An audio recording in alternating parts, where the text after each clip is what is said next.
Hey everybody, I'm going to try to tell y'all a quick story.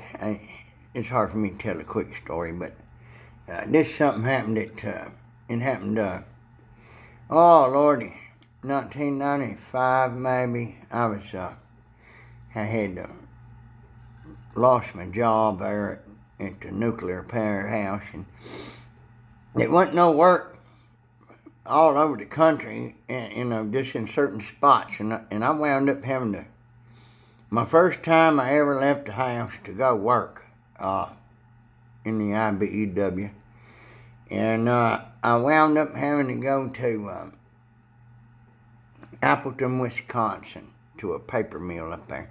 The way it come about, I got smoked, I got fired. It was my fault, nobody else's. It was my fault. And anyway, the bills is coming in. I got no money saved. I just had got topped out.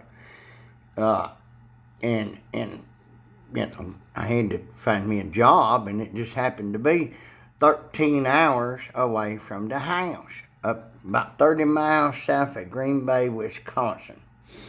And a guy, a friend of mine, okay, background stuff. I used to wire houses and things before I got in the union, and I had met this dude that was doing the heating and air on some of the houses I wired up. And Philip York, I'm gonna call your name. I'm gonna call your name, cause you called me out on this, told me to tell the story, so I'm putting you out there, brother. Here we are. This is what he did to me, y'all. This is what he did to me. So I got in the union, and I go into class for the first time, and he's sitting right behind me. They set us in alphabetical order, so Richie York, he was right there. He's right there behind me. And I'm just like, well, dude, cool, I know somebody here, And there was a couple other dudes in the class that I knew that I went to, that I had been working with. But anyhow, so here I wind up, I'm out of a job, and I called him, and he said, yeah, I'm up here in Appleton, Wisconsin. And he said, it's a walkthrough, in which, for you people that's not IBEW, that means that they don't have enough people to man their jobs, and all you got to do is show up to the hall and walk in, and they'll give you a referral, and you can, go to work. It's a walkthrough. It's something it's a dream of the IBEW. When you're broken down and out, if you find out there's a walkthrough, you're like, woohoo, here we go. So anyway, woohoo, here we go. I got in my 1991 Chevrolet work truck, and they told me to carry a bunch of quarters and dimes. Philip been up there for about 2 weeks, I guess. And he was up there in an apartment that Fluffy and Smooth had, and Fluffy and them had come out. Anyway, Smooth was still there. But anyway, so we got a place for you. Come on, brother. You can make a check. You're working 5 tens, 5 days a week, 10 hours a day. It was like $25 an hour, which was big money in, I think it was 1995. So anyhow, I grabbed my road atlas, and I got me a bunch of quarters and dimes, because I didn't have no cell phone. Nobody did. We had road atlases, and we had, quarters and dimes. You'd get close, you'd call the hall and say, I'm at the McDonald's down here between 2nd and 3rd Street, where do I go now? And the hall would tell you how to get there and stuff. And we made it. We did it without GPS and without Waze and all that stuff. It's amazing what we did. But anyhow, I got up there, got my referral. And like I said, he'd been there for about 2 weeks for me. Philip York. Yeah, I never got him back for this. And it was the best I ever got. Honestly, the best I ever got. And I got God a few times. But anyhow, so get there, And I walk in the Union Hall, and they just nice to me and stuff. And, you know, we up here in Wisconsin. I'm talking about like 13 hours from Florence, Alabama, or Sheffield, Alabama, which I'm in Florence now. But anyway,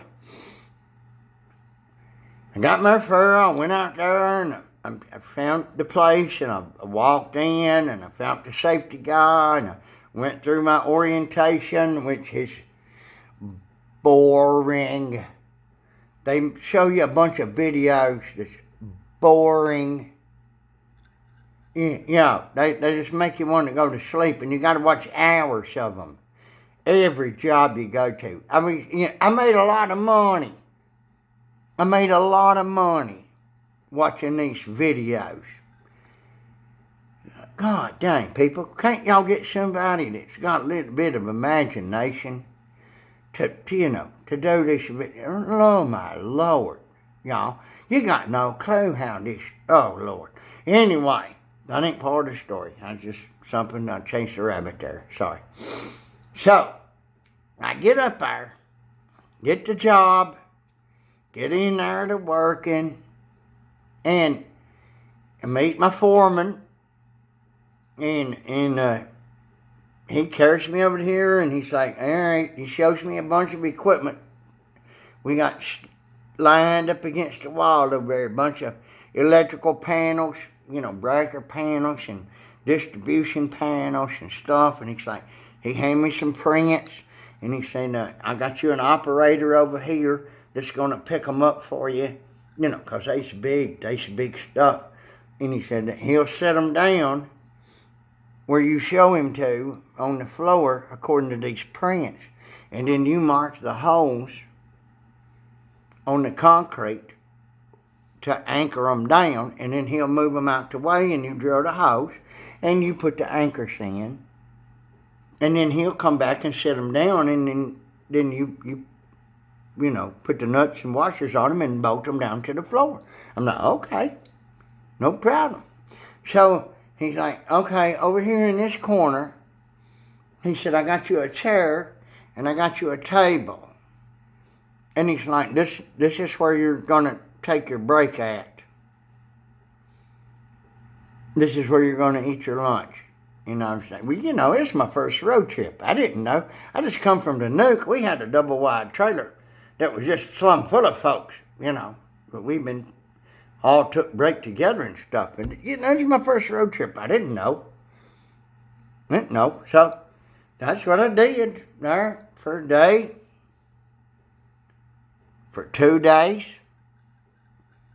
for 3 days. And the third day he comes around and he's going like, man, you're getting these panels set good, and they all in the right place.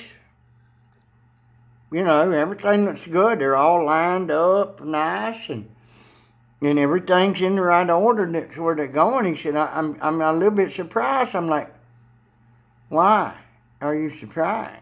You know, this is my job. This is what I do. He said, well, let me ask you something. He said, where did you work before you came here? I said, I was at the Nuke there in North Alabama at Browns Ferry Nuclear Powerhouse. He said, what? I said, well, I was working at the Nuke, Browns Ferry. You know, worked there for, I don't know, 3.5 years, you know. He said, ain't you got to have a security clearance to work at the Nuke? I'm like, well, yeah, of course you do. It's a nuclear powerhouse. You got to have a security clearance. You know, you know, yeah. He said, and you can read these prints fine. I said, well, of course I can. Of course I can. You know, this is basic electrical work. This is, you know, there's nothing to this shit. You know, you find the right panel, you put it here, you drill the holes, you put the anchors in, you set it down, you bolt it down, okay. You know, you bolt the bus together inside it. And he said, so you can read and write. What? He said, so you can read and write. I said, of course I can. I'm a journeyman wireman. He said, well, they told me when you got here that you couldn't read or write, and that you couldn't, you lived in, you didn't even have electricity at your house. See, they told me you lived on a mountain with no electricity, no running water, and you had shutters on your house with holes in it that you could shoot out of because you was feuding with your neighbors. I said, what? He said, yeah. We even checked the books to make sure there was nobody here named McGillicuddy, because we was told that you was in a shooting feud at home with this family called the McGillicuddys.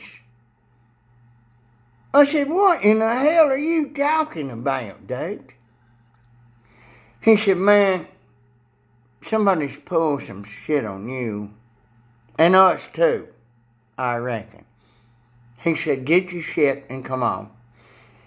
So I gathered up my lunchbox, and we went about 50 feet down the way and turned down the aisle and walked up here a little ways, and there was a break area, and everybody sitting there, all the other electricians is all sitting there together, and they got coffee machines, and they got microwaves and whatnot, and they all sitting together.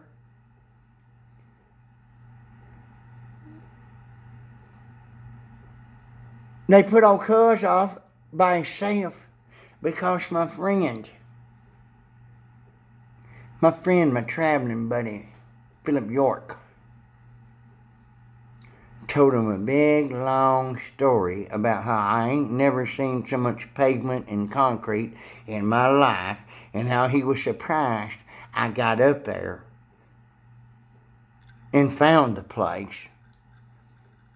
because I couldn't read and write. And now that, y'all, is a true story, and I ain't got him back to this day. And I love you, Philip York. I love you. And I told you I'd tell this story before I told another. So here it is. Here it is. Enjoy it. You S.O.B. I love you, brother. I love you. Peace out.